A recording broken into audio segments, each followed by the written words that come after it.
Hello friends, welcome to the TechLizard channel. So friends, today I will talk about Vastarmor Radeon RX 7900 XTX Super Alloy graphics card. So friend, this Super Alloy was released based on Navi 31 XTX and friend, it is available for purchase and nearly more than 4 months after it was first released. The Super Alloy is premium design from Vastarmor and friend. Starting working with AMD around RDNA 2 series, the new model is actually among the fastest model on the market.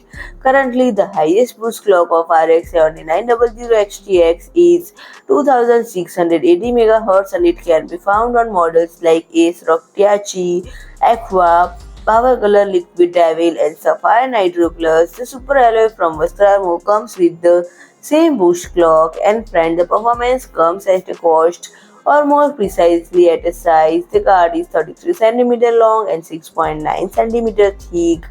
It is definitely among the largest GPUs on the market and such a design accommodates 310 cm fans like other super alloy models and it features RGB lightning. And friend, if I talk about the pricing, it is priced at 940 USD dollar, which is higher than the Starry Sky model. So friend, if you like my video, please do like, share and comment and don't forget to subscribe my channel and press the bell icon.